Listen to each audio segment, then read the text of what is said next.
Kryetari i Partisë Demokratike Sali Berisha komentoi për herë të parë vendimin e presidentit të Republikës Bayram Begaj për të shpallur datën e zgjedhjeve në Tiranë, edhe pse shkarkimi i Erion Veliet ndodhet në gjykatën kushtetuese. Sipas Berishës, dekreti për zgjedhjet në kryeqytet ishte një akt i turpshëm. Shqipëria nuk ka një president, ka një sklav të krimit që fshihet propagandistit dhe që më thanë se u fsheh pa paru smajtit. Por edhe pse dekreti është në shkeljet kushtetutës, opozita do të garojë në zgjedhjet e 9 nëntorit. Ne nuk bojkotojmë. Jo.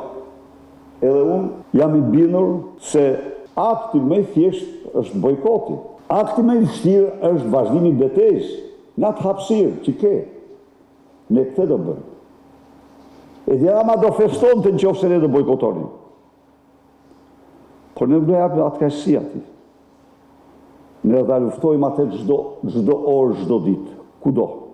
Lideri i Partisë Demokratike Sali Berisha gjatë komunikimit me gazetarët vlerësoi 3 kandidatët që kanë dalë deri më tani për Tiranën: Edira Çepani, Florian Haçkaj dhe Ermal Hasimja, por shmangu komentet nëse njëri prej tyre ka mbështetjen e Partisë Demokratike. Jam i gatshëm të mbështes modelin që pranohet nëngjërsisht nga opozita.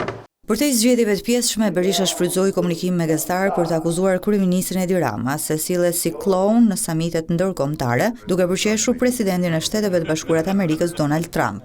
Pyetja ime për çdo shqiptar është: a mund të përfaqësoj ju një kloun i shpifur si ky?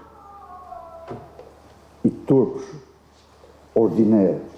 Sipas Berishës, qëndrimi i kryeministit Edi Rama në takimin e Komunitetit Politik Evropian nuk i shërben Shqipërisë dhe shqiptarëve.